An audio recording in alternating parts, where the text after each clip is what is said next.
네, 유진상 총감독님의 사회로 진행되겠습니다. 네, 오늘 굉장히 흥미로운 그런 발제들이 있었습니다. 사실 제가 이 심포지움의 제목을 New Media Art, New Issues and Situation 이렇게 붙인 이유는 제가 이분들의 텍스트를 이제 사전에 좀 미리 받았을 때 사실은 오늘날의 미디어 아트가 다루고 있는 그런 분야들이 굉장히 광범위하고 그 다음에 실제로 우리가 둘러싸여 있는 그런 미디어 환경이라고 하는 것이 굉장히 복잡하고 발전되어 있음에도 불구하고 그런 미디어 환경들에 대한 어떤 성찰이라든가 또는 문화적인 적용이라든가 관계의 어떤 탐구라든가 이런 것들이 충분히 이루어지지 않았다고 이제 보여지고요.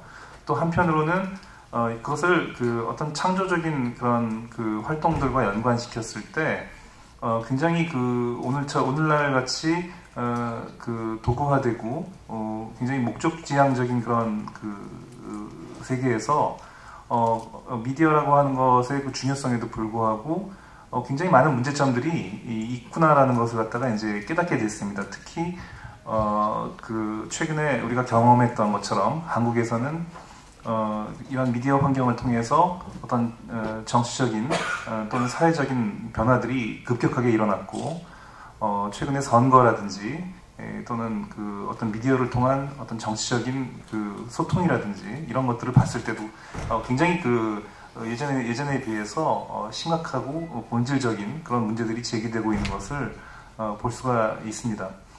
그런데 이제 그와 동시에 가령 일본에서 일어났던 커다란 그런 재난과 같은 상황에서 미디어가 또 일으켰던 어떤 그런 여러 가지 장점 또는 어떤 그런 이점 이런 것들 그런 어떤 세계적인 커뮤니티가 트위터나 페이스북을 통해서 어떤 문제들의 관심을 보인 그런 지점에 대해서 어떻게 비평적으로 바라볼 것인가 이런 문제들도 제기됐고요. 또 경제적인 자본주의의 여러 가지 문제점과 더불어서 유럽이나 다른 지역에서 일어났던 많은 그런 문화적인 부분에 있어서의 예산 삭감이라든가 예술적 활동에 대한 제한 같은 것들도 우리가 지금 경험하고 있고요. 그 외에 또는 북아프리카에서 일어나고 있는 중동 지역에서 일어나고 있는 정치적인 격변 속에서 미디어가 일으키고 있는 어떤 그런 영향이라든가 이런 것들도 실제로 굉장히 눈으로 보면서도 비평적인 관점에서 우리가 충분히 소화해내지 못하고 있는 부분들이 있다고 생각을 합니다. 아마 그런 부분들을 다 고려했을 때 오늘 새로운 이슈와 상황들이라고 하는 이 제목을 좀 이해하실 수 있으리라고 생각합니다. 예전에 비해서 너무 세계에 말하자면 어떤 가시적인 변화가 너무 강하기 때문에 예술과 미디어 아트에 대한 그런 성찰 같은 것은 비교적 덜 중요하게 여겨지는지도 모르겠어요. 그럼에도 불구하고 사실 어떤 변화라든가 변혁의 어떤 현상들은 그것이 지나가고 났을 때 우리가 그것을 갖다가 되돌아봤을 때는 조금 더 우리가 그것을 갖다가 거리를 두고 객관적으로 평가하고 그것에 대해서 어떤 더 적절한 어떤 입장이나 태도를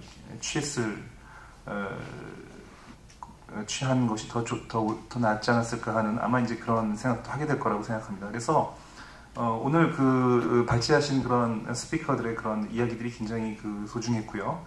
이 부분에 대해서 먼저 오늘 지리자로 참석해 주신 단국대학교 이원권 교수님하고 전 백남준 아트센터에서 연구원으로 일하시다가 지금 이제 국립극단에서 연구원으로 계시는 우리 김남수 선생한테 일단 오늘 전체적으로 진행된 이런 발제에 대한 소감과 또는 질문을 들어보기로 하겠습니다.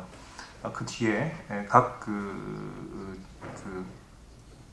지리자들, 발제자들의 어떤 자유로운 상호 질문이 있을 거고요. 그 다음에 플로어로 마이크로 옮겨서 여러분들의 질문을 받도록 하겠습니다. 되도록 이제 간략간략하게 진행하려고 하고 있습니다. 자, 먼저 이원권 선생님 오늘 심포지엄 발제들을 어떻게 보셨는지 좀 말씀해 주십시오. 네, 안녕하십니까. 당국대학교 이원군이라고 합니다. 오늘 이처럼 이렇게 흥미로운 자리에 초대해 주신 서울시립미술관에 감사드리고요. 오늘 전 이때부터 와가지고 쭉 네 분 발제자의 발표를 들었는데, 정말 미디어 아트가 상당히 안고 있는 문제가 폭넓고, 다양한 어떤 과제를 안고 있다고 이렇게 생각합니다. 어떤 눈으로 보면은 미래가, 인류의 어떤 문명의 미래가 미디어 아트가 어떻게 역할을 하느냐에 달려있는 것 같기도 보이기도 하고, 어떻게 보면은 이미 용도 폐기돼가지고 없어져야 될 그런 분야인 걸로 생각할 수도 있다는 그런 생각이 들고요. 그래서 지금 만약에 오늘 여기서 미디어 아트 쪽을 이렇게 좀 해보려고 하는 뜻이 있는 사람들이라면 작가분들께서 보시면은 아마 전망에 대해서 굉장히 현기증이 느낄 정도로 굉장히 동요가 심하게 느껴질 거라고 생각됩니다. 마치 방향타가 고장난 비행기를 타고 막 달리고 있는 것 같은 그런 지평선이 이리 흔들리고 저리 흔들리고 그러는 시야가 제대로 잘 보이지 않는 그런 상황이 될 거라고 생각합니다. 특히 아까 전에 발표하신 루스 베인 선생님하고 완 빈데 선생님 두 분의 어떤 사례는 상당히 좀 대조를 이루는 그런 부분을 말씀해 주셨습니다. 그래서 이런 부분을 좀 저희가 좀 짚어봐야 되겠는데, 한국에서도 사실은 최근에 10년 동안에 그런 변화를 겪어왔었습니다. 이른바 한 2000년경 초부터 미디어 아트가 상당히 인기를 끌었다가 2000년 중반 정도부터 거의 그냥 시장에서 인기가 없다고 소문이 나가지고 미디어 아트를 하는 사람이 적어졌습니다.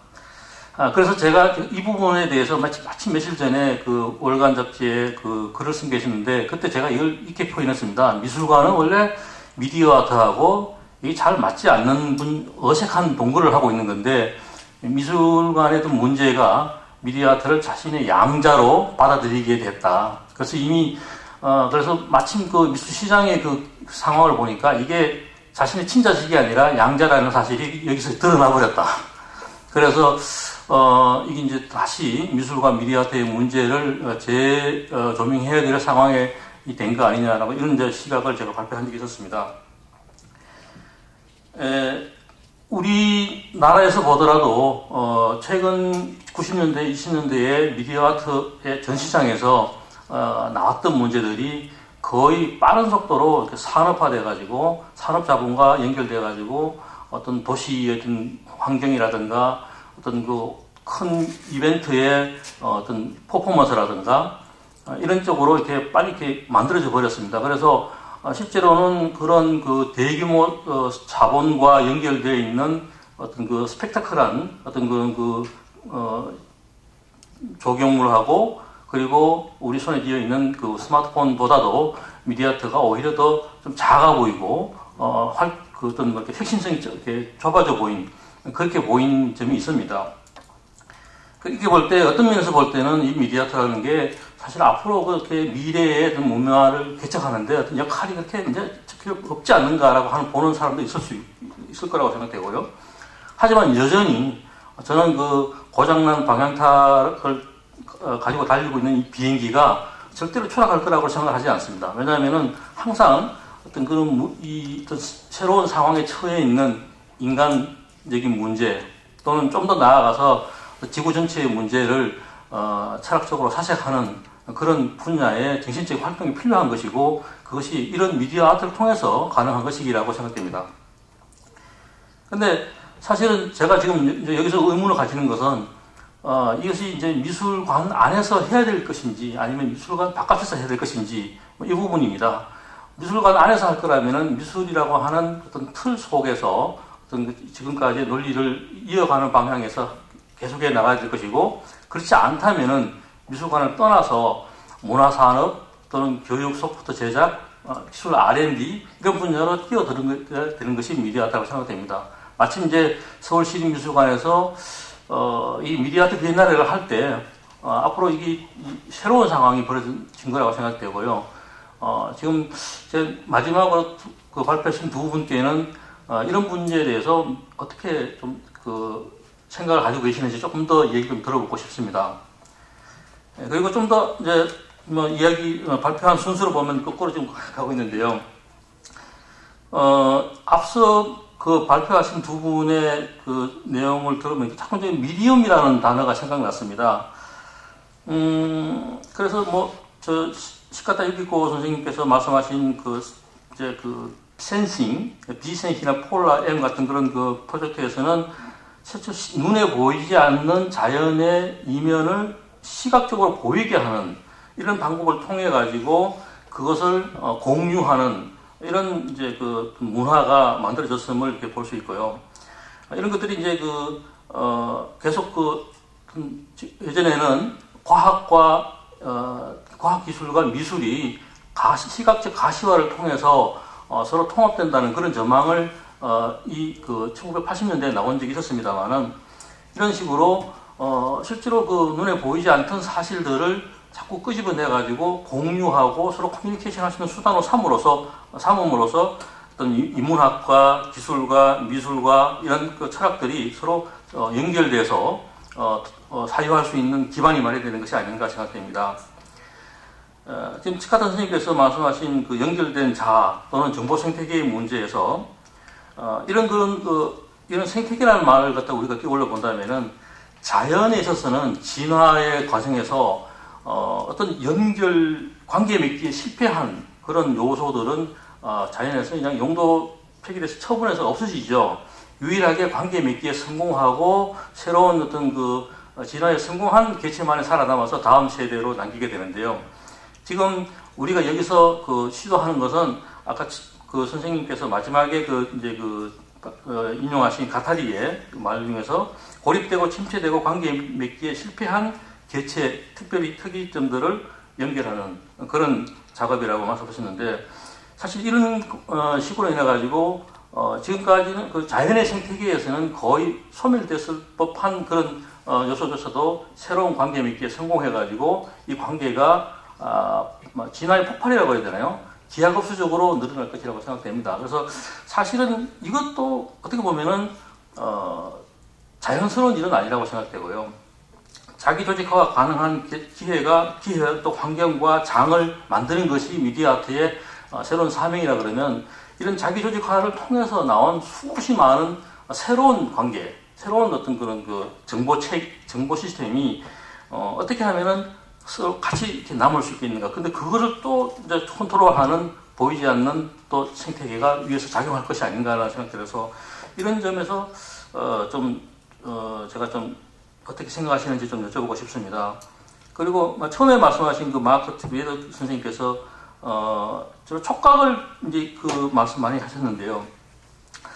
우리는 이 촉각이라는 단어를 이렇게 만질 촉자 해가지고 손으로 만져서 손끝에 피부에 닿는 감촉으로 이해하는 경우가 많았었는데 사실은 이게 햅틱이라는 말이 더 정확한 말이고 우리말로는 체성 감각이라고 해야 되나요? 신체 감각이라고 생각됩니다. 그래서 이 촉각이 단순한 이 촉각이 아니라 공간적인 어떤 이렇게 상황을 매개로 함으로써 시각과 청각과 연결돼서 이 촉각이 다른 감각을 연결하는 다중 감각을 연결시켜 줄 수 있는 그런 어떤 매체로서 작용하는 것이 아닌가 생각되는데요. 그래서 미술관에서 뭐 영화가 배치됐다는 사실도 좀 저는 이렇게 뭐 길게 말씀드릴 시간은 없습니다만은 이해는 좀 안 가지만 이게 이제 공간이라고 하는 걸 매개로 해가지고 촉각과 어떤 시각과 청각이 서로 연결되어 있다는 그런 어떤 식으로 생각하시는 것인지 아니면은 이전에 공감각이라는 것을 믿었던 시대가 있었습니다. 그래서 우리 뇌의 어느 한 부분에서 다른 감각들을 매개하는 통로가 있어가지고 그것들이 서로 연결되어 있다고 하는 그런 뇌의 어떤 본질적인 문제라고 생각하시는지 조금 제가 개인적인 생각이지만 좀 더 여쭤보고 싶습니다. 너무 길어서 죄송합니다. 네, 그럼 순서대로 그러면 질문하신 순서대로 먼저 루스베인부터 말씀을 해주시겠습니까? Do I? Yeah. Okay. Well, I wouldn't say media art was the adopted child of the museum. I'd say it was more like the slightly irritating teenage child of the museum. You know, it's an uncomfortable relationship. You would prefer that they lived outside in a little flat, but they don't. They're in there with you, and I think the museum should see media arts for what it is. It is a kind of visionary future. The difficulty is the physicality of the museum, and I think you're touching on that with the sensory experience of the room, and I think that is a challenge for architects and for new museums. It's a financial problem too, of course, because we can't afford to build a whole bunch of new museums or retrofitting museums that had a political and cultural sort of dogma attached to them, for want of a better term. So, you know, it is a problem, but I think it is that issue. You're bringing with every new development in contemporary culture, if you have a physical embodiment of that, it's going to have to change. It's always going to have to change for that irritating new generation that are coming up. They're not adopted. They are a result of what we've done, you know. So we have to embrace them and learn from them and move on. They see the future in a very different way from the generation before. And that's, I mean, I believe that as artists. That's what artists do. They envisage a future that we can't imagine. So that would be my comment. 네, Olaf in London. Yes.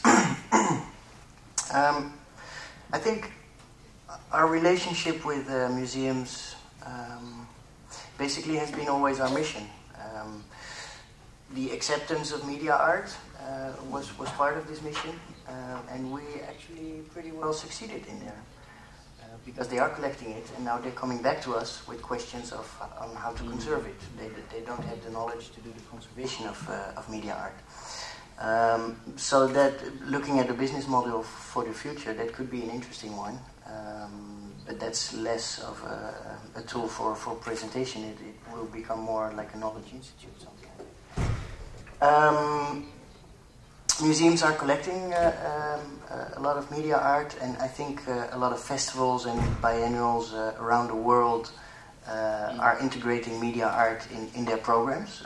I recently visited the Moscow Biennale, and I would say that 70% of the main exhibition was media art.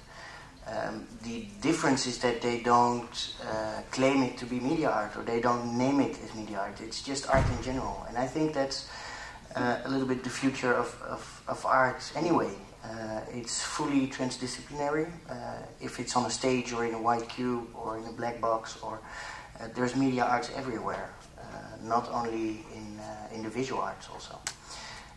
That's also what I was trying to explain in my presentation, is that this whole definition of media art and media art, new media art, what is it? It's art.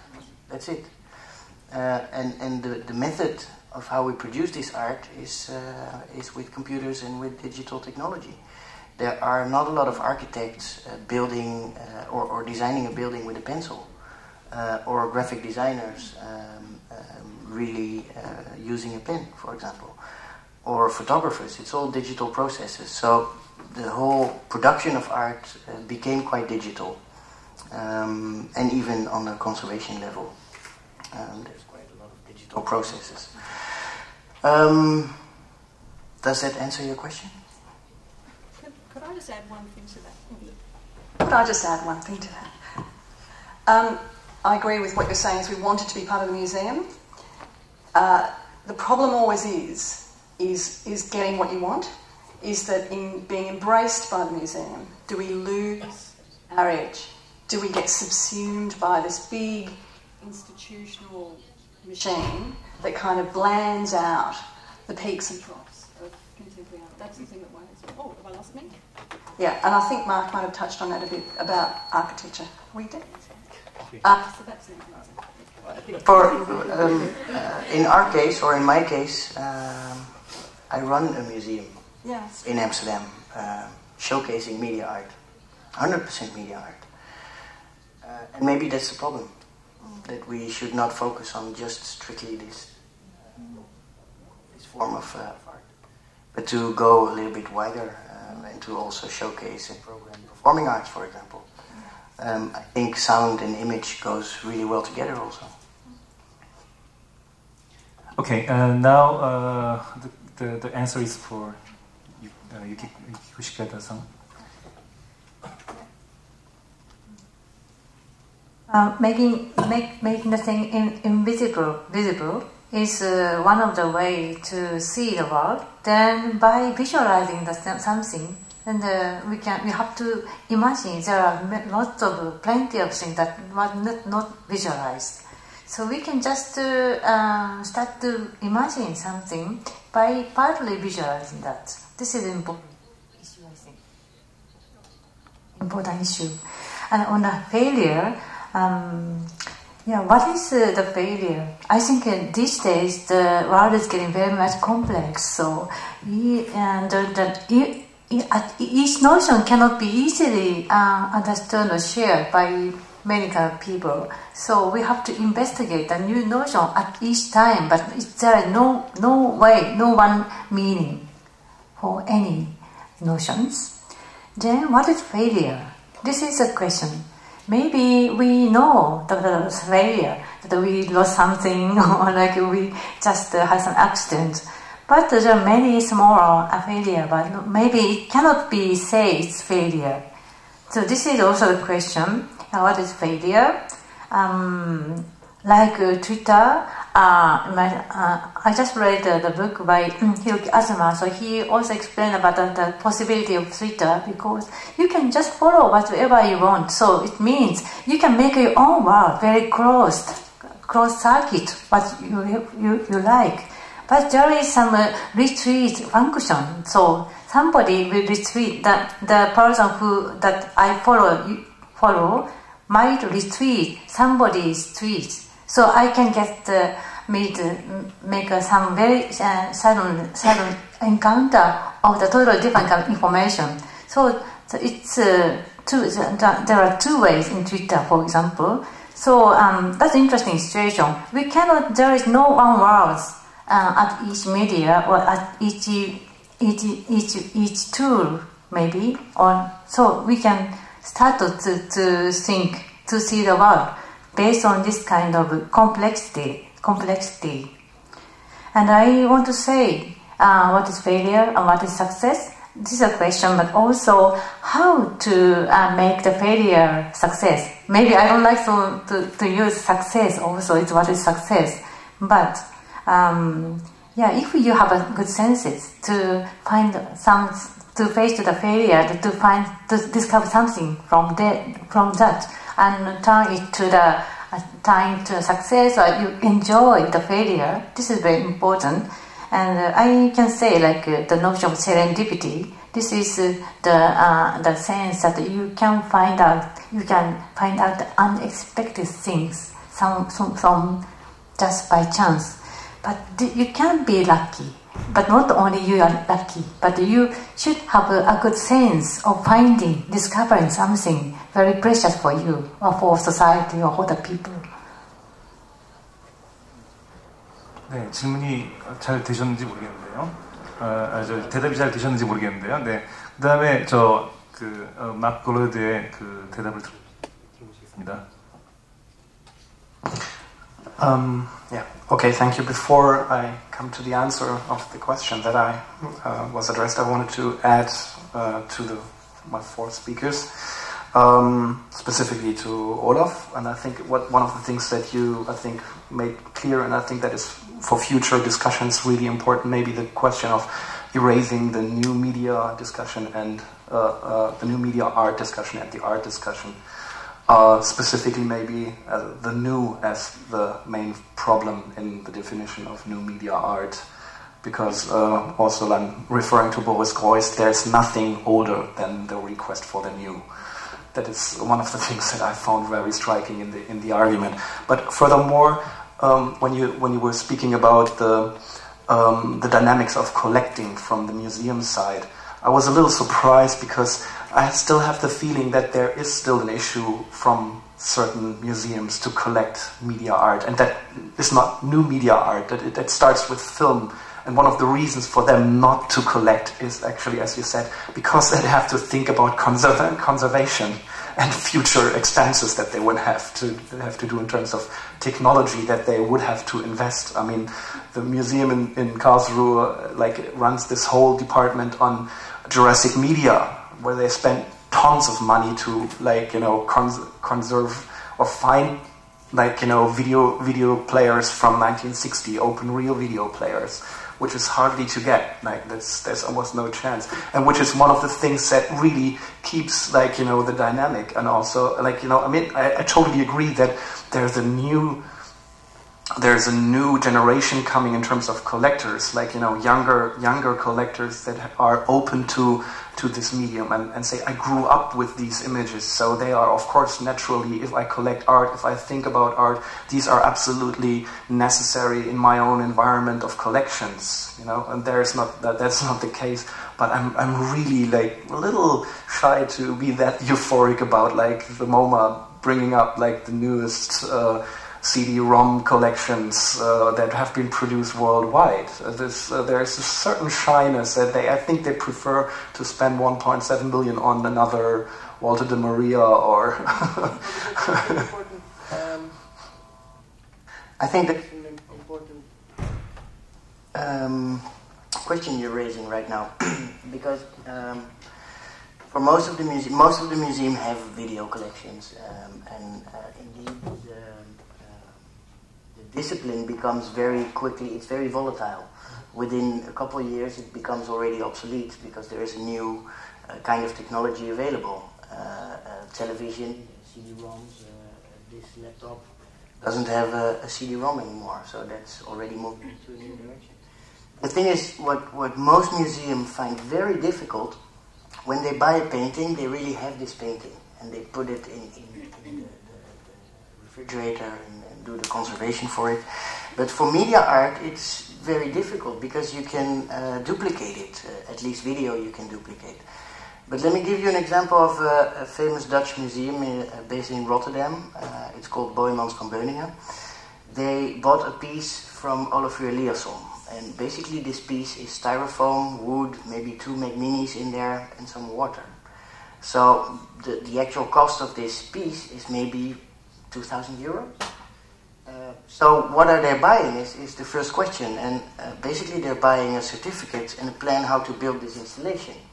And there comes the first problem. How do you conserve this installation? I know another museum in the Netherlands, which is more on the eastern part, Kröller-Müller. They presented quite some media art in their museum, but for every art piece that they showed, they bought all the gear. They have in their storage, they have thousands of beamers, for example, video projectors, because for every piece that they showed, they thought that they needed this specific projector for this piece, and that this projector belongs to this piece also. So that's a difficult kind of dilemma that museums or traditional conservations are facing with. And I think that's a strong part for us, because we are this node in this network with we have the network, we have the knowledge, we have the heritage behind us. So yeah, I think we still have some work to do. So when the work was sold, of course, you had this, what we used to refer to as a tradable object, which was the certificate. And we asked them to imagine what that work would look like in 20 years' time and the principles behind the work. So, I remember distinctly an artist saying to me, I just want it to be exhibited on a standard family TV. And he kind of did this, a standard family TV. And I said, it was our standard TV when we were little, the old, cathode chip. I said, it's not like that now. It's flat, it's thinner, it hangs on the wall, it's 42 inches. I said, so what are you imagining? And that was the challenge, is for the artist to imagine the future and how that work can be in terms of the upgrading it, the technology. What is it about the technology? And I think that's where artists have got to be. I think that we should proceed a little bit the question and Q&A.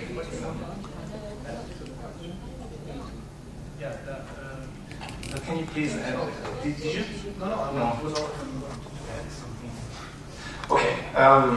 Then concerning my question,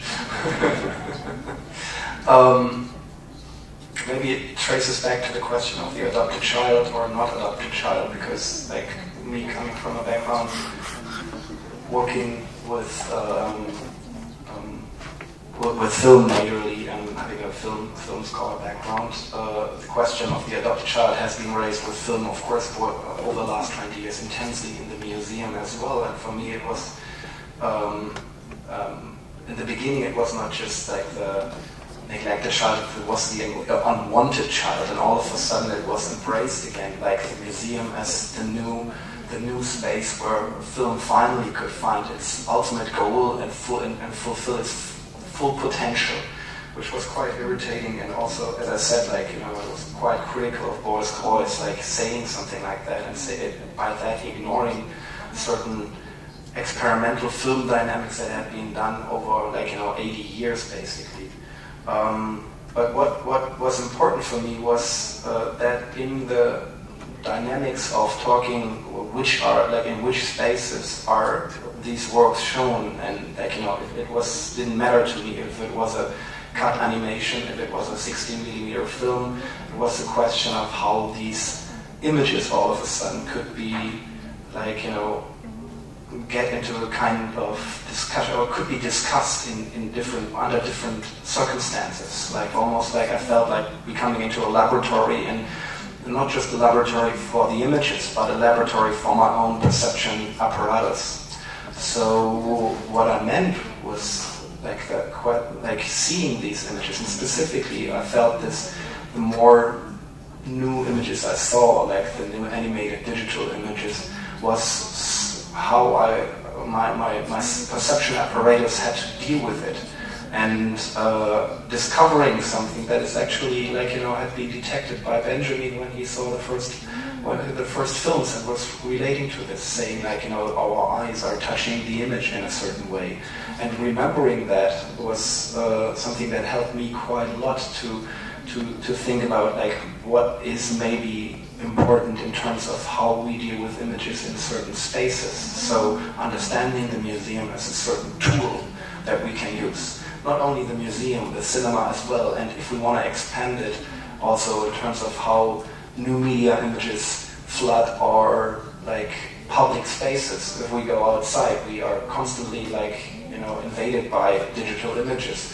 Seeing how I can relate to these images is a constant question that is important to recognize, and leads a little away from the technological side, even if the technological side is an important factor in the whole field. But I think this is a more crucial point where we think, like, you know, how do I relate to this? And, like, you know, physically, but, like, you know, in the, like, Harald Seemann's famous exhibition in 1968 was called "When Attitudes Become Form." The way how I relate to this has something to tell. Like, you know, if I relate in a certain way to a certain image, it says something about my own philosophy, about my own form, and vice versa. If an artist shoots from a certain angle and, like, takes a certain position, that says something about his own position, and that is important to see. That is, like, where, like, form and maybe ideas and ethics collide. 마크의 대답은 약간 그 이용건 선생님의 그 질문을 우회적으로 좀 대답을 해주신 것 같은 생각이 들고요. 자, 우리 김남수 씨한테 질의를 좀 부탁을 드려보겠습니다.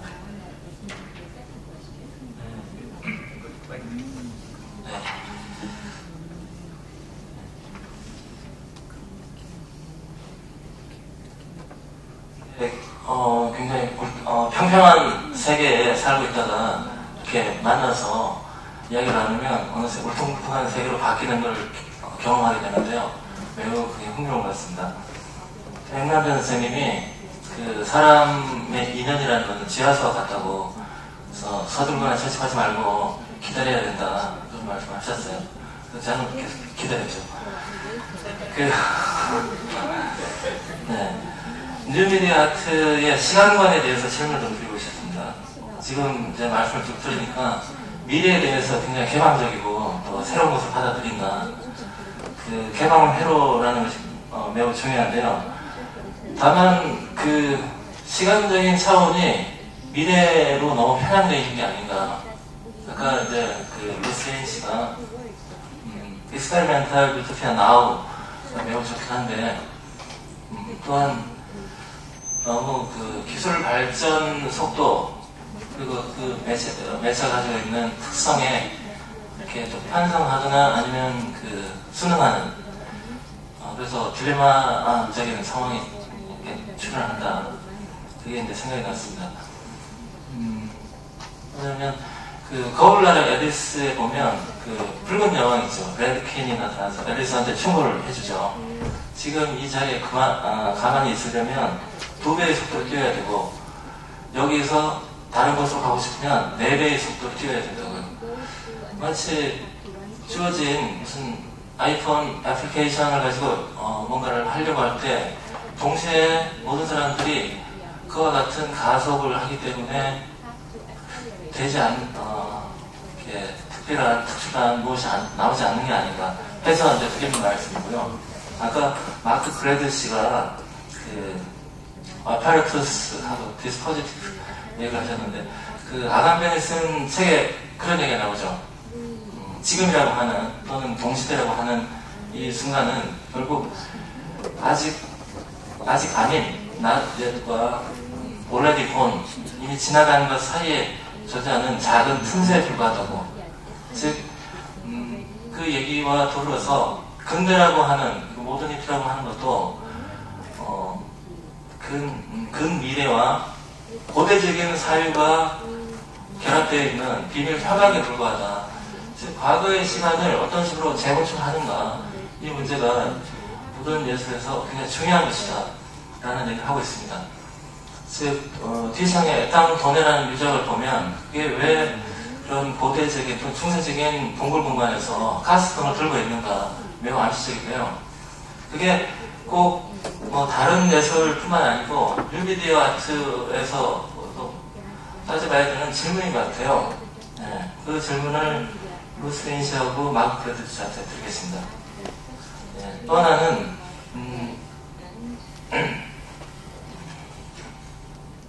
네, 죄송합니다. 유키고 시카타 씨한테 드리겠는데요. 3.11이라는 재앙이 오면서 이제 제가 페스티벌 도쿄를 갔었어요. 그랬더니 많은 공연들이 있었는데 어떤 식이었냐면 너무 대상한테 지나치게 접근을 해서 이렇게 타버린 전시, 그러니까 심리적 거리가 유지가 되지 않는 그런 느낌이 들었어요. 네, 락강이 그런 얘기를 하죠. 너무 대상 가까이 접촉을 해버리면 그냥 파괴하게 만다고 그런 느낌이 들었거든요. 그래서 백만전 선생님 얘기를 조금 빌리면 73년에 오일 쇼크가 오죠. 그때 백 선생님이 처음 뭘 만드냐면 그 TV 정원, TV 같다, 다른 가장 오래된 TV다 같은 것을 만듭니다. 왜냐하면 미디어 불신주의, 그 패티시즘 오브 미디어가 아닌 패티시즘 오브 아이디어, 그 아이디어에 대한 불신, 그쪽으로 방향을 전환하기 위해서 이렇게 한다. 물론 전기를 먹지만 거기서 보여지고 있는 아이디어의 그 장치라는 것, 디스포지티브라는 것은 이미 미디어 자체의 그 특성이라든가 가치를 이렇게 펼치는 방식이 아닌 결합된 어떤 방식을 이제 제시를 하신다고 말씀을 하고 있어요. 그래서 지금 일본에서 앞으로, 그러니까 지금을 포함해서 앞으로 어떤 식의 뉴미디어 아트 예술 실천이 나와야 되는지 조금 얘기를 해주시면 고맙겠습니다. 그리고 마지막으로 조금 말씀을 더 드리면요. 보이스 얘기를 많이 하셨어요. 모든 사람은 예술가다 그 말씀을 인용을 하셨는데 백남준이 두 번 그 보이스의 목소리를 빌어가지고 자기 미디어 개념을 설명한 적이 있어요. 그걸 소개를 조금 드리겠습니다. 첫 번째는 그 84년 소게스홀에서 콘서트를 할 때 어떤 청중이 질문을 했습니다. 20세기가 신 때문에 종교전쟁이 많이 생겼는데 그럼 우리는 신에 대해서 어떻게 대응을 해야 되느냐 이렇게 물었더니 첫 번째 이제 질문을 받은 보이스가 굉장히 많은 얘기를 했고요. 백남준이 어떻게 얘기를 했냐면 지금 여보세요? 네. 지금 중동하고 아일랜드가 전쟁 상황이라고. 근데 전쟁을 계속 이렇게 하다 보면 지치는 시기가 오죠. 그러면 어제의 적이 오늘의 동지가 되기도 한다. 즉 A 부족의 신을 B 부족의 신이 초대를 해서 잘 대접을 하고 B 부족이 A 부족의 신을 불사가 논의를 한다면 달라지지 않겠는가. 신은 인간보다 한 차원 높은 품격이니까 얼마든지 가능하다. 그래서 당신이 이야기하는 신이 어느 부족의 신인지 알려주면 내가 서방대를 써주겠다 이런 얘기를 하세요. 즉 그 이야기가 백 선생님이 미디어를 사용하는 어떤 방식이었어요. 그리고 1991년 보이스 추모 굿을 하죠. 갤러리 현대에서. 그때 뭘 쓰셨냐면 미디어라는 것은 중세 신학의 신과 교류하는 수단, 매체와 같다. 그래서 우리 개념으로 따지면 얼이라고 하는 얼빠진 얼이라는 정신 자체가 굿과 같은 미디어를 통해서 이렇게 표현이 된다라는 말씀을 하시죠. 즉 뭐냐면 비매개적인 어떤 원격 감각으로 사용을 하셨어요. 미디어 자체를. 미디어가 원래 어원적으로 신과 교류하는 수단이었다라는 얘기를 아퀴나스의 그 신학대전을 보면 이런 구절이 나옵니다.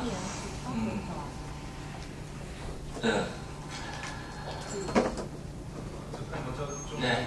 잠깐 먼저 그 질문에 대한 대답들을 좀 진행을 했으면 좋겠는데요. 왜냐하면 이제 플로어에서도 좀 기다리고 계시기 때문에 그 먼저 루스베인하고 그 올라프 빈란덴한테는 미디어아트가 뉴 미디어아트가 과거의 것으로부터 아까 이제 고대라는 얘기가 있는데 어떤 것들을 끄집어낼 수 있을까에 대한 질문으로 이제 약간 비유적으로 질문을 하셨고, 그다음에 유키코 시카다한테는 그 거리라는 것을 어떻게 확보할 것인가, 3.11로부터 약간 이런 질문을 하신 것 같아요. 마크한테는 질문 안 드렸나요? 기억이 안 나서. 아무튼 먼저 그러면은 루스부터 좀 올라프부터 좀 얘기하시겠어요? You mentioned that media art is very much focusing on the future. I think you're right about that. Especially in the definition, we even add new media to it. We discussed that before. It's like modernism, postmodernism even, in contemporary art. I think that's not the case for at least institutions, because I agree if it's about production of media artworks or artworks in general. Yes, everyone is very much focusing on the future because the technology of yesterday is already gone. So you have to adapt, and I think especially artists are always interested in new developments and into this future. From an institute point of view or perspective, I think it's the other way around. I think we're even more focusing on the past, and the very recent past even. The question always is to transfer or to transform the work. For example, Pac-Man, the game that we all know. Now you see it on iPads even. Gyroscope of the iPad to move around your little Pac-Man. But if you really want to keep the old work, the original Pac-Man game, then you need to keep the Commodore 64 as well. We recently had an exhibition, a solo exhibition of Marina Abramovic at the garage and that specific question arose because Marina Abramovic did most of her video works. She finished them and did all montage in Amsterdam.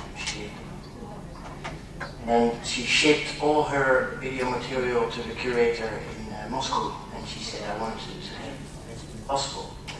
So the curator there and his technical team started upgrading all the works to the new screens, to the new formats, basically works from the late 70s, early 80s,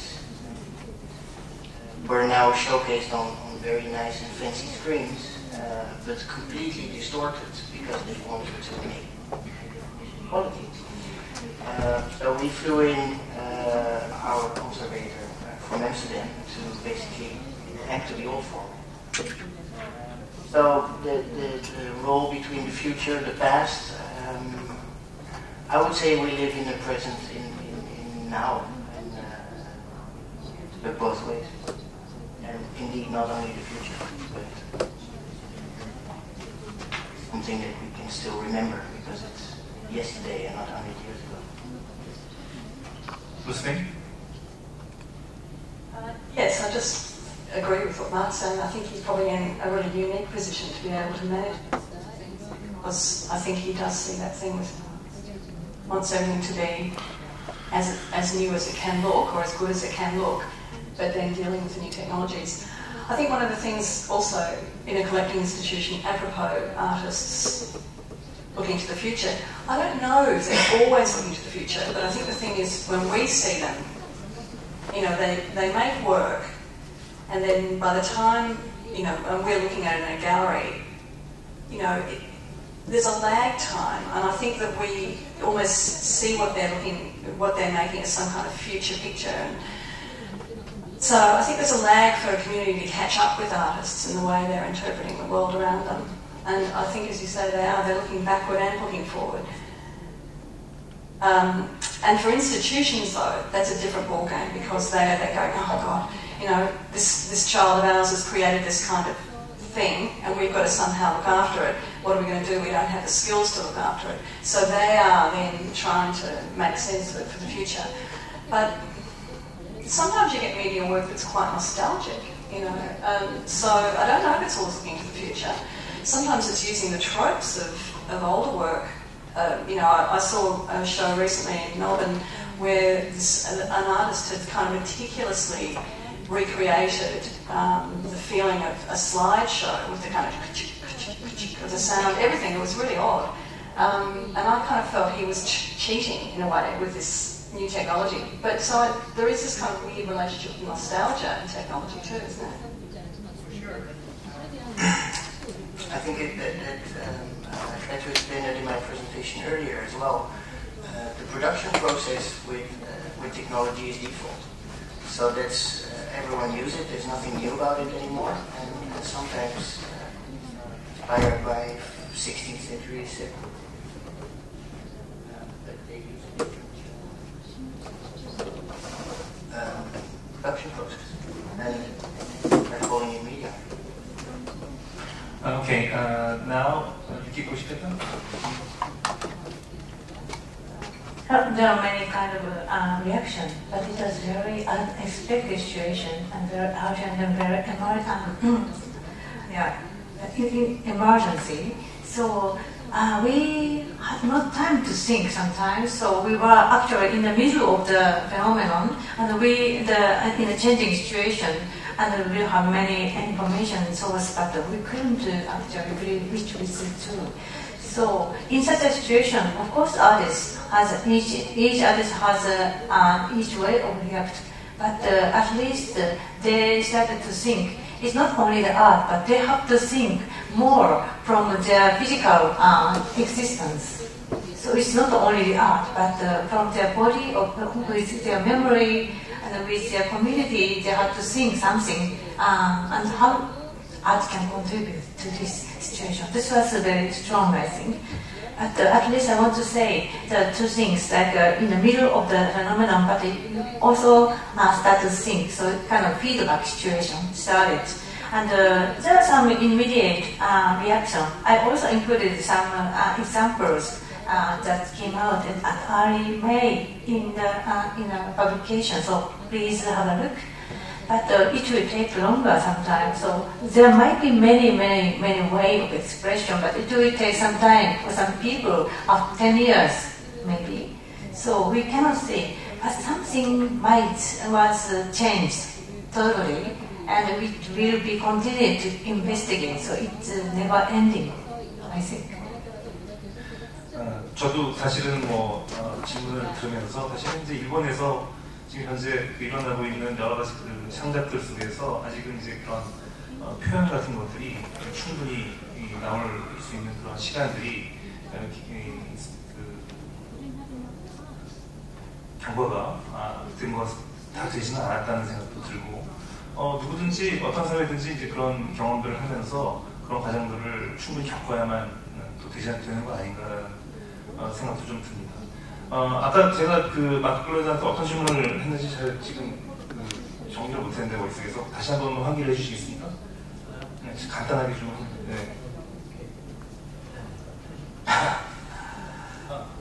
만약에 마크가 다 기억을 하고 있다면 그냥 대답해 주셔도 됩니다. 네.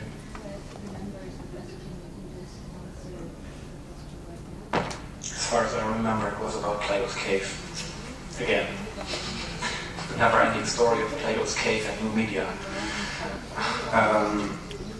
Yeah, there's something really striking about like going always back to that image of that cave, and also something really disturbing, because one of the patterns that never changes, if we think and apply this to whatever medium we are thinking about, like film, color animation, animations, internet streams.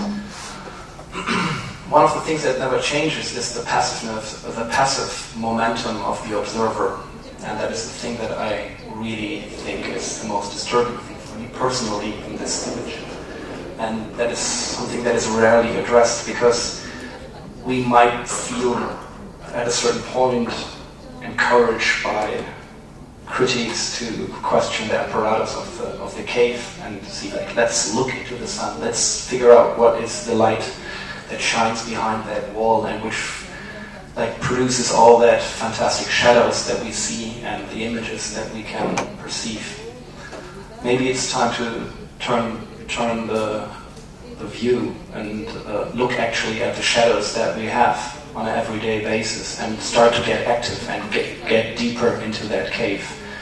Maybe away from the light, but learn to use our other senses that are still there in the cave, and to be less reliant on what we see, but also on the rest of our smell, of the haptics, of what we hear.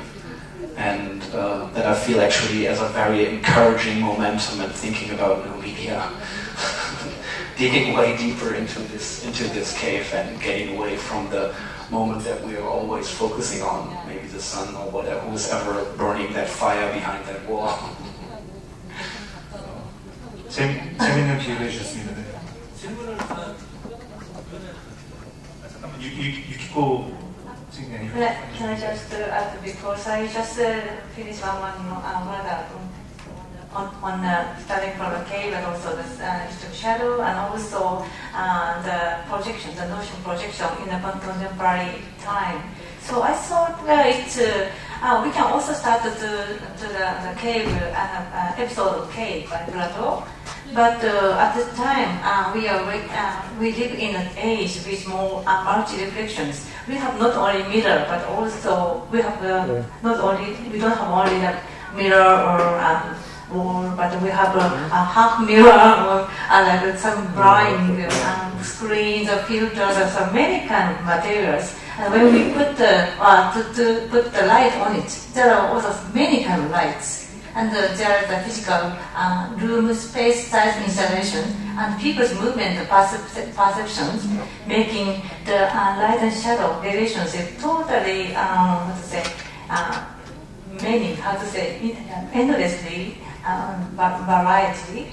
And this is what we have to face in the society and life in shadow. 네, 김한 선생님 아까 뭐 부연하시다고 좀 간단하게 좀 부연해 주시겠습니까?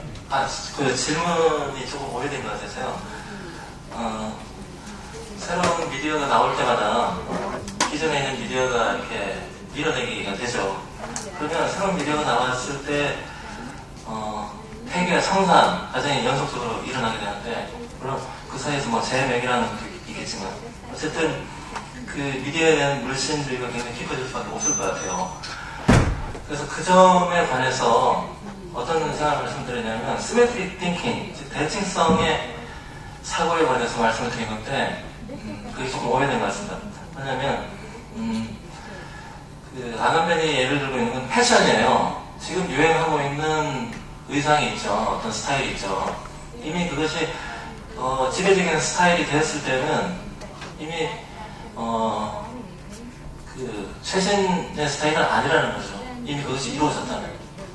또 다음에 어떤 것이 기다리고 있는데 그렇게 아슬아슬하게 그 순간 그 마지막하는 부분에 경계에 있는 그것이 컨템포러리라는 얘기를 하고 있습니다. 즉 제가 이제 아까 말씀드린 거는 그 시간 자체가 기관에서 과거의 것을 수용하고 이런 문제가 아니라 한 작품 안에 그 에탄돈의 예를 굳이 든 것 자체가 동굴이라고 하는 그 공간은 고대적인 어떤 그 분위기를 풍겨 있죠. 가스팅이라고 하는 것은 물론 그 시기에서는 그게 현재 또는 근미래의 도구가 되겠죠. 그 두 개가 대칭적인 구도를 만들고 있다는 걸 말씀드린 거거든요. 그래서 그 작품 자체의 잠재성, 포텐셜이 굉장히 지금 봐도 질리지 않는 그런 작품으로 좀 남아있다는 거죠. 그래서 빠르게 어떤 미디어 자체가 가진 특성이나 가치를 소진하는 것이 아닌 어떤 장치를 만들어야 되는 거 아닌가. 디스포지티브. 그 말씀 드린 것이거든요. 훨씬 그 테크놀로지보다는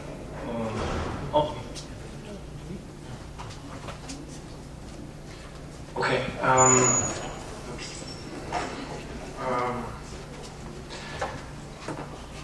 Of course, the dynamics. I understand the dynamics and the necessity for maybe a critical understanding or a critical approach as well. As much as I understand, there are certain dynamics in new technologies and how they are developed. But I think the point that you were talking about at the end, the question of technology and the apparatus, also leads to another question, the wider field in which it is discussed. And when we talk about the discourse or the apparatus, we have also to talk about the assemblage, because these technologies are not developed and after this there are certain implications to social structures. That it's a back forth. It's the back forth moment. They come to an existence also because there are certain structures in societies that are developed, and vice versa. Sometimes it's technology that creates certain social settings. Sometimes social settings set the scene for this. And I think this is actually something to reflect in terms of thinking of media development in a wider field of social and social behavior and social structures in societies. And this is actually where we have to come to terms with. And I think this is specifically something that we have to think about in terms of crisis. When there's a crisis in the image, when there's a crisis in a nation, when there's a crisis in culture, that is actually a very good breeding ground for rethinking what our clishématic ways of approaching these factors are. And this is highly necessary, and this is why it's so necessary to have an artistic approach towards these things that steps out of the side of technological development that is driven forward by an economy or certain political ideas.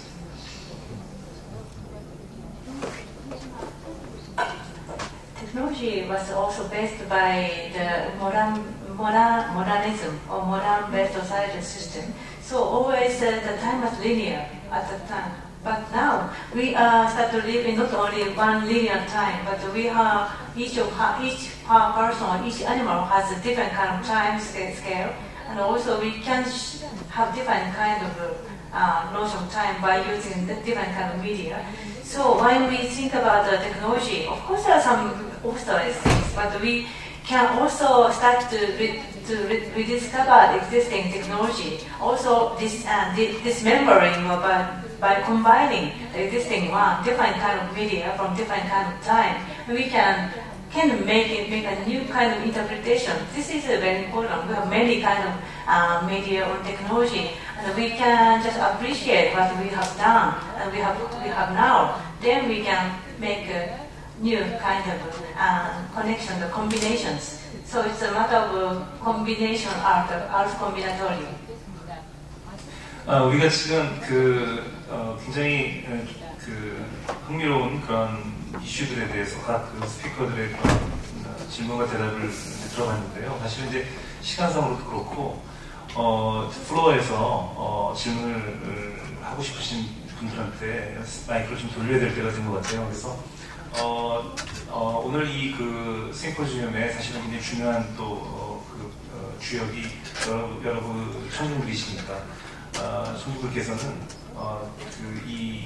지금까지 토론을 들으시면서 이런 문제들을 갖다가 좀 명확하게 할 필요가 있다라고 생각하시는 부분을 간략하게 질문을 해주시기 바랍니다.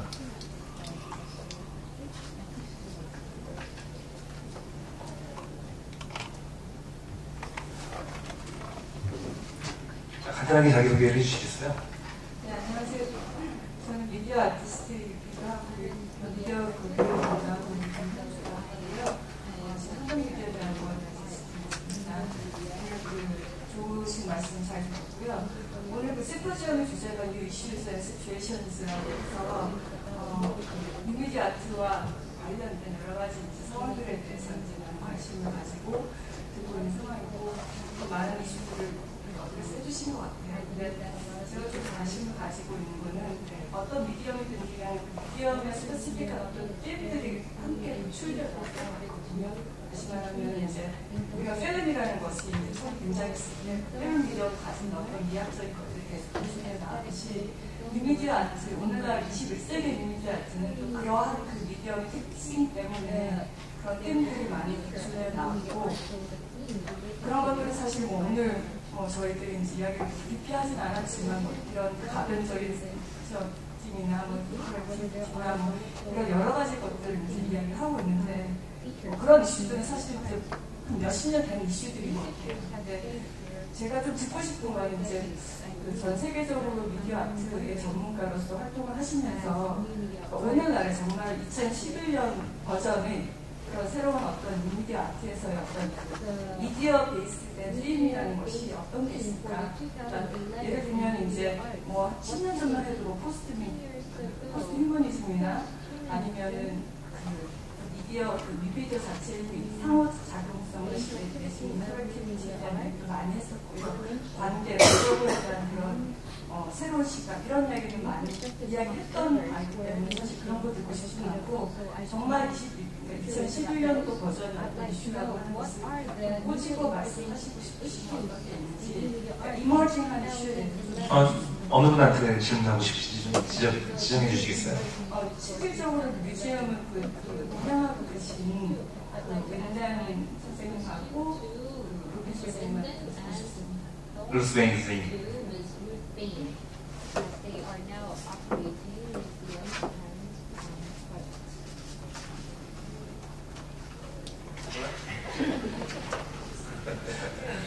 Let me check if I understood your question correctly.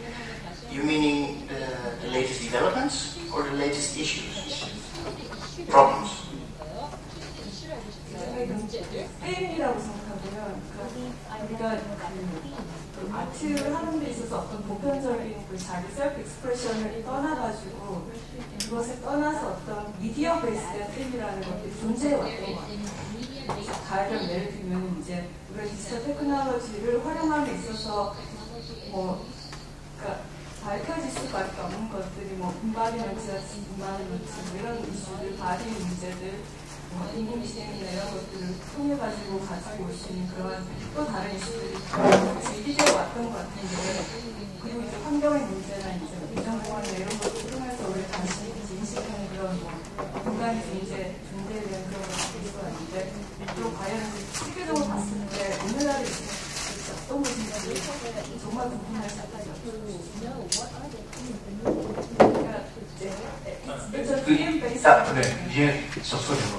I think what I can see from my perspective right now, I see three themes: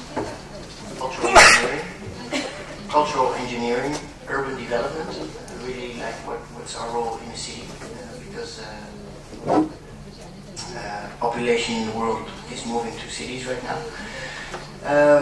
and social design. Society is changing a lot. In recent history, we always had the Cold War, Russia and the United States fighting against each other, but not with a real threat. The result was a lot of technological development, but cold technological development. Like, let's go to the moon and let's build a submarine that can stay on the water for like ages. Now it was also, I think, an important time for inspiration. I mean, if we look at the film industry, outside of this Cold War, there would not be a James Bond. But now the use of this technology becomes like, you and I, everyone is using it. We have an iPhone in our pocket. We are walking in the streets following a blue dot on our screen, like giving us the direction.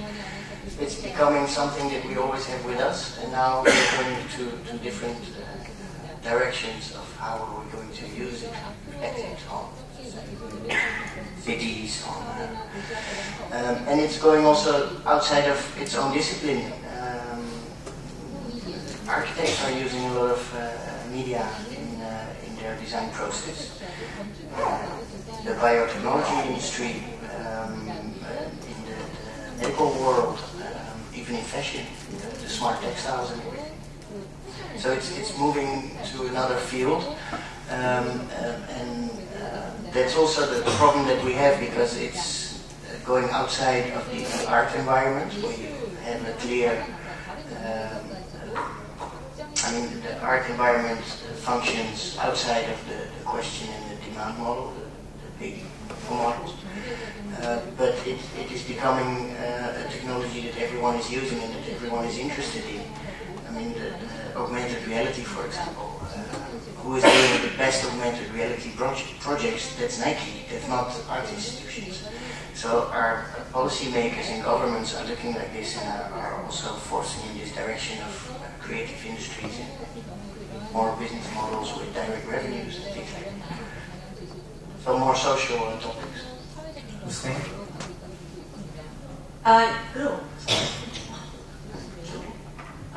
Yes, I think those sort of issues of sort of social and architectural modelling for cities is a really interesting one. I'd argue that the environmental issue is not yesterday's news. Very much an issue that's important to everybody, and clearly the disasters that we saw this year in Japan are kind of cautionary tales for us all to remember. And I think that ability for a human being to constantly forget and try and move on is but anyway. But I just have to say, I mean, for us, obviously, at Experimenter, we've taken that theme of Speak to Me. We're interested in the sort of things we've been seeing in new media, having about communication. They are about sort of social networking, those sorts of things. But everyone's talking about those too. But I have to say, I always get very nervous when it comes down to a limited list of themes for artists. And I don't just mean, I do think it's a mistake to always put the word media in there. I think artists are kind of very interesting. They use all kinds of different media. And if you reduce it to a list of themes, I think we're a bit mistrike. But what you do see are these bubbles of interest that kind of come up, and I think most of those.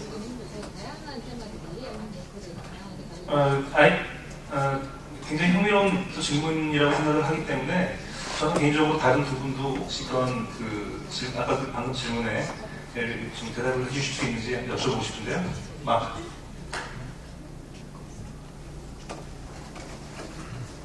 Yeah, what I would like to add first of all, like in terms of addressing the question, I would really highly pronounce from my side, it's not the question for new media art, it's the question for art. What new media art gives as an answer is like an answer from that section, but it's a question that is a general question to the field of the arts, which is, I think, to be understood. And I think what I see, what is like, what is the most like impact. There are three topics for me, like some of them are already mentioned. The social implications.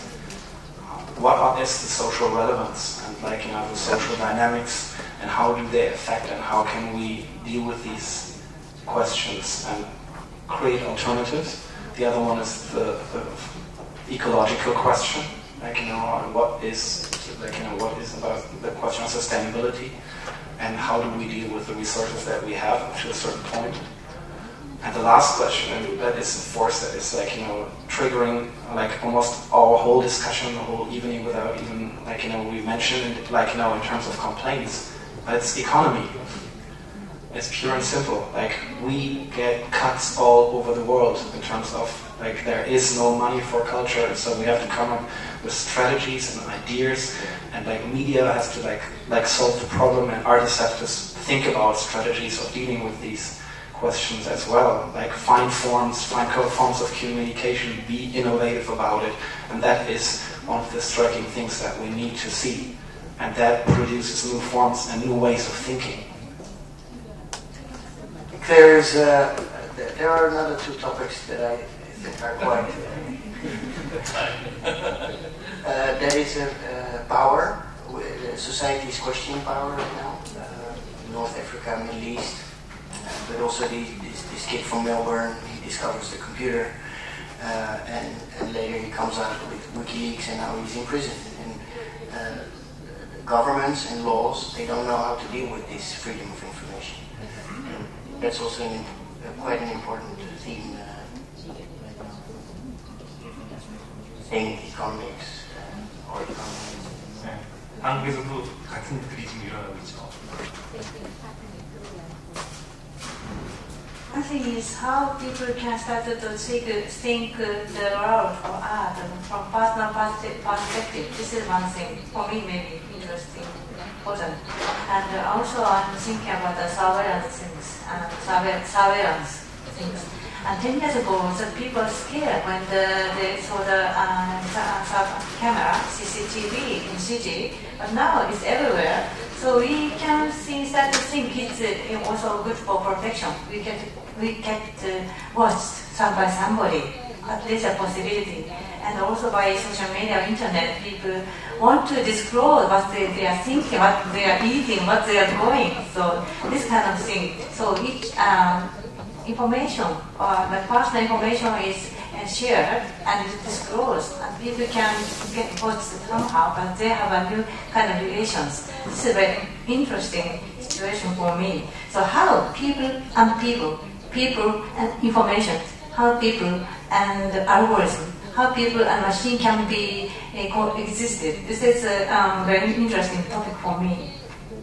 네, 지금 굉장히 중요한 그런 이슈들이 갑자기 막 이렇게 열거가 됐는데 다 중요한 그런 흥미로운 그런 내용들이라고 생각합니다. 다른 관객들 중에서 질문하실 분 계신가요?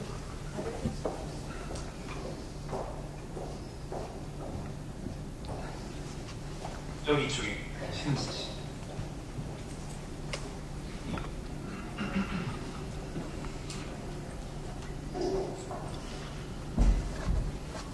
네, 안녕하세요. 저도 지금 미디어 아트 쪽에 기획자로 일을 하고 있는 신은지입니다. 여러 가지 이슈들이 많이 제기가 됐는데요.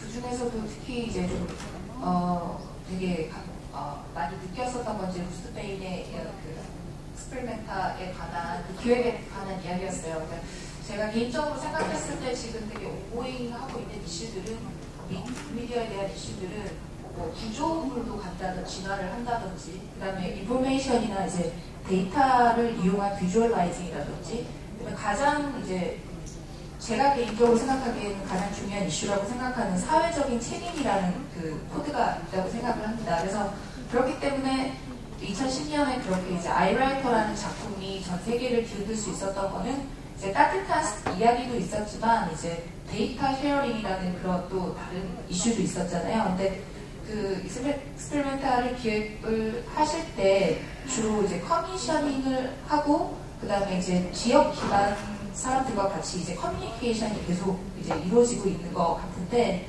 제가 봤을 때 이제 기획자랑 아티스트와 그 다음에 이제 로컬 커뮤니티와 이제 이런 계속적인 인터랙션이나 커뮤니케이션 이제 그런 과정을 조금 알고 싶거든요.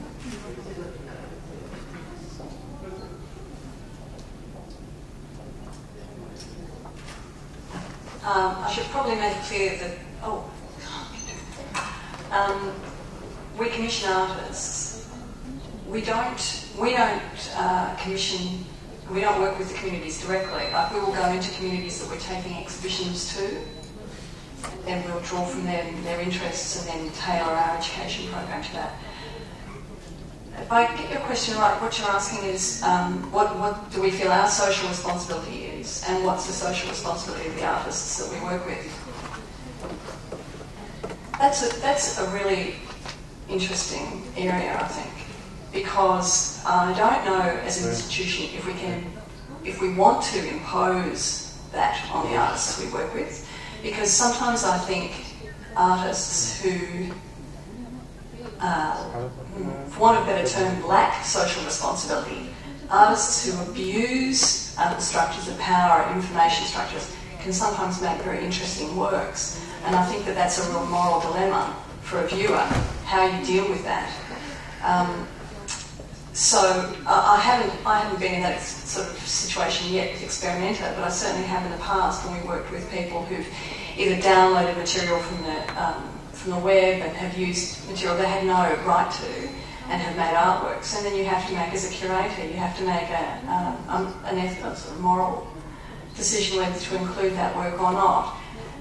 And some curators, I guess, will say, it's not my role to say whether I should exhibit this work or not. If an artist makes the work, I put it up there and it's for a community to comment on it. But, you know, I don't know if that's really answering what you're saying, because I do think we have to all carry that social responsibility with us, all of us as individuals. And I don't think it's like people talking about professional ethics and personal ethics. I sort of think they're the same. I think you just have to have a position about the way you deal with the communities you work with. And certainly, not in Experimenta, but talking about, say, outsider art. There's a lot of interest in outsider art in Australia and communities where people have special needs. You have to be very careful there working with them and their rights, because they can be very easily abused. And working with Indigenous communities as well, that's another area in Australia. You have to be very careful about your social responsibility. They're communities that have been over a very long time abused, and so as a white person going in there, you have to be very conscious of your responsibility to them too. If that helps.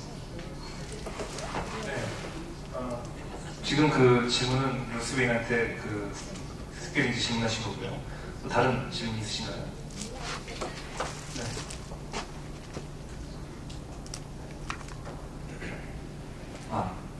Hi, my name is Soo-In Yang. I'm an architect and artist practicing in New York and Seoul. And maybe rather than a question, this might be a simple question, and maybe rather than a question, it might be more of a general wondering. And since I have all of you in this room, I thought I might pick your brain on this one issue that's been really bugging me for the past few years. So, in new media art, there is a lot of technology involved, and because of that, it's not just you go somewhere and you look at it or you hear it.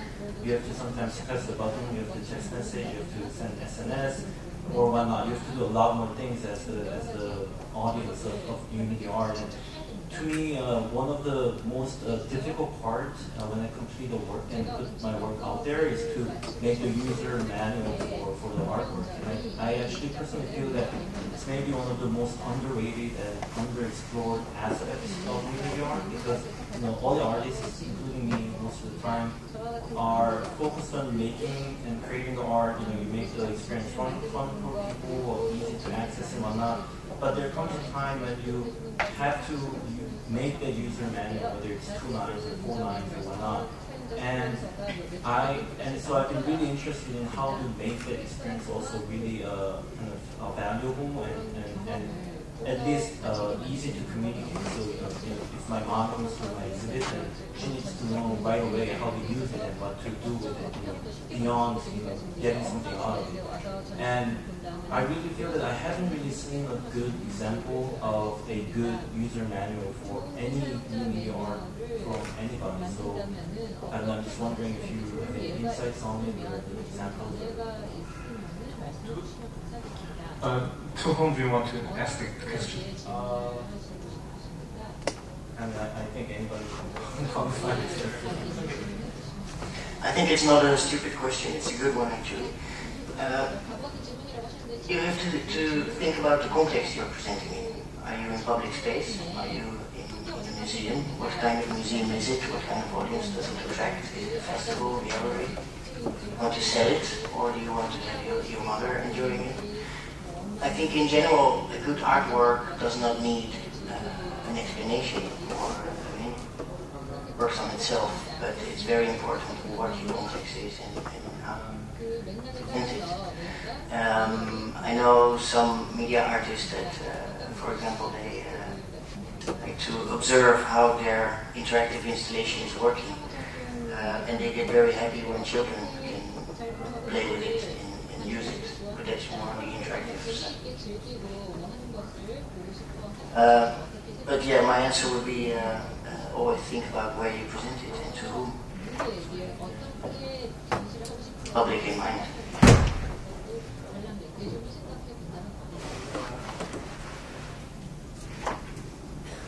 You're working for architecture and other architecture, so you have more maybe special-based sensing system like tracking or something. So maybe to ask the people to do to operate some special interfaces.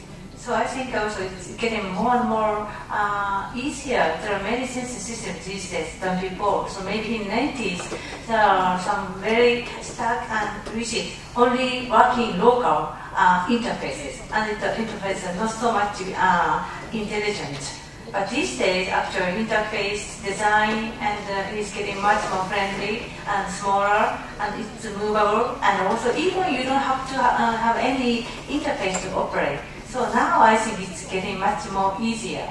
But still they might have some interfaces. But these days I don't see any, not so many media art based on so many and needed to have manuals. Maybe now shifting into less and less interface and manuals these days. It's my impression. Because the artists were aware, how to say, make the distance between the users and the artwork. That might be true, and also, I mean, if it's a really good artwork, then one should be able to immediately access it and easily understand it or not.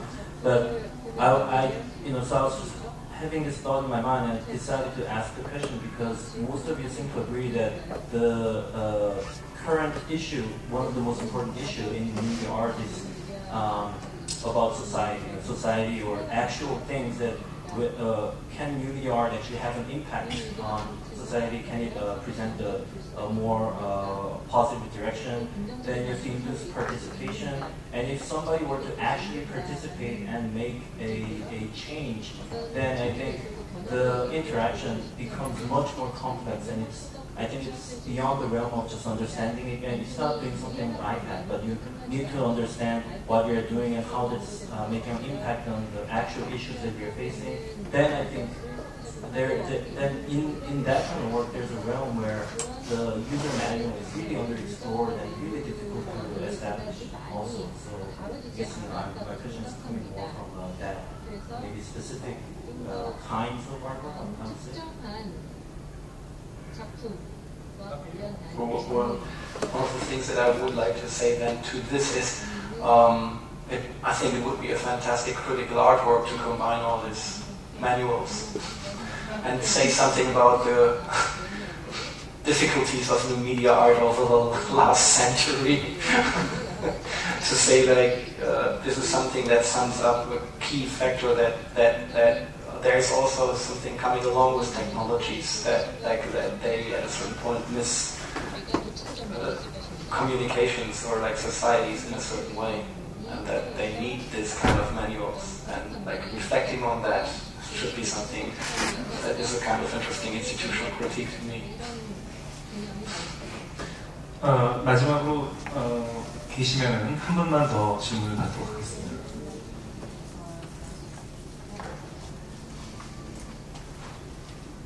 저희가 오늘 굉장히 오랫동안 얘기를 했기 때문에 다들 좀 많이 지치셨을 수도 있어요. 질문이 없으시면은 네. 마지막으로 그럼 한 분 더 질문 받고 끝내도록 하겠습니다.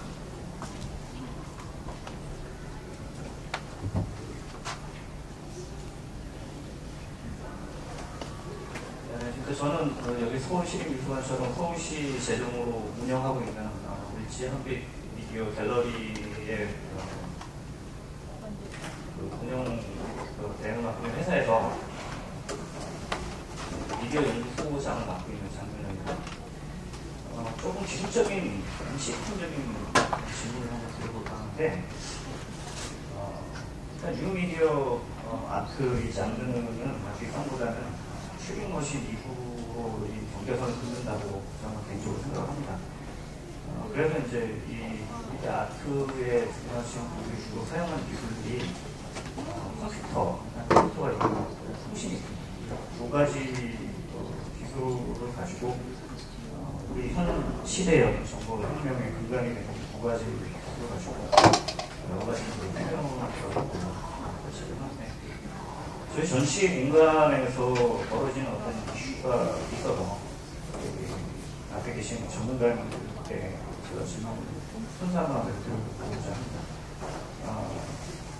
기존의 어떤 미디어 아트나 새로운 매체를 이용하는 업무의 작품의 관객에게 일방적으로 표현을 하고 어떤 지침에 의해서 특정한 위치나 날개에 따라서 감상을 하게 됩니다.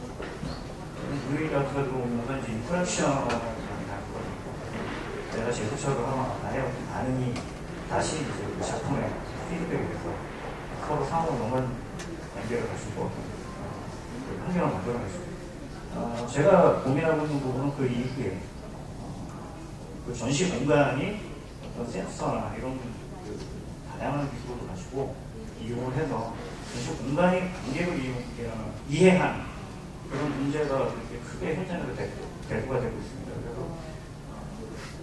스베인님께 질문을 드리자면 저와 같은 그런 이슈가 분명히 있었을 것이고 여기에 대한 어떤 해결점이나 아니면 제시되는 어떤 방향 그런 것들을 들어보고 싶습니다.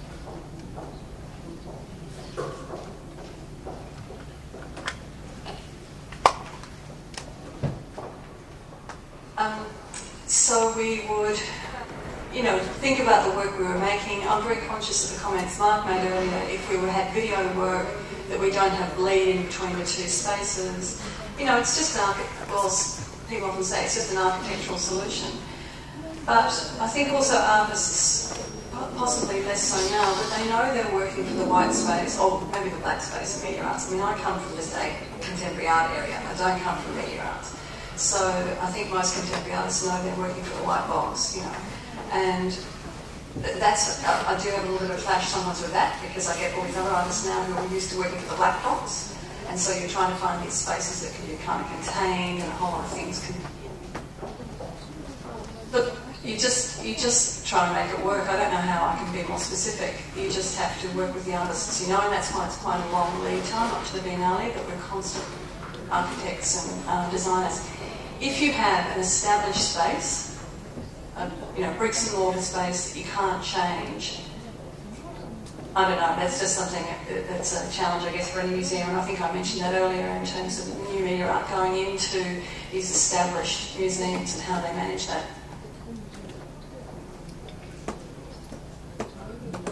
지금 그 질문에 대답이 되셨나요? 아니면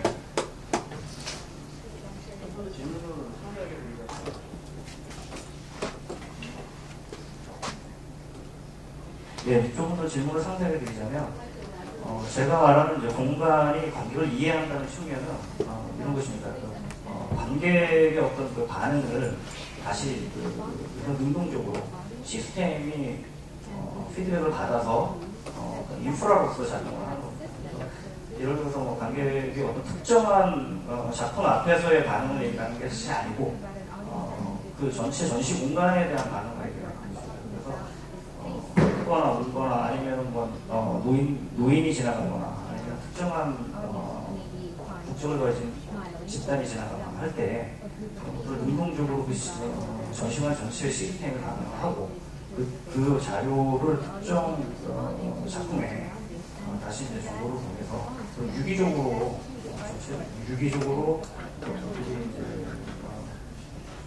전시 공간을 꾸며지는 그런 기존에 없었던 패러다임을 저희한테는 주어지는 경우가 굉장히 많았고 거기에 대한 질문을 드립니다.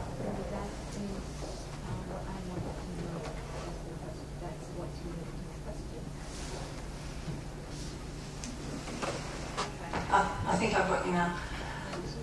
We do have some works in the next Biennale coming up that are about a responsive reaction from the people. It's doing using facial recognition. Are they happy? Are they sad? How are they responding? We've got the commissioned work that's going to be following somebody around the space. I don't really know how that's going to work in the spaces yet, I'm sorry.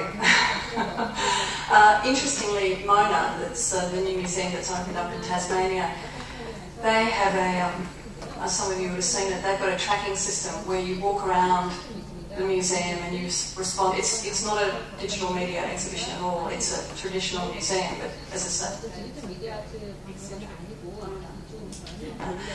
so he's a fairly eccentric owner, so he's interested in these things. And you have an iPod and you follow it around and you can make comment, you can love something or hate something, and it'll track you. It's got a GPS system, and so they, as gallerists, now know how people track around their museum. It's quite a complex museum architecturally. So they're going to change their exhibitions depending on how people respond to things. He's said that if people like things too much, he's going to take them off the walls and put up things they hate. So, he's using it this kind of slightly inflammatory way.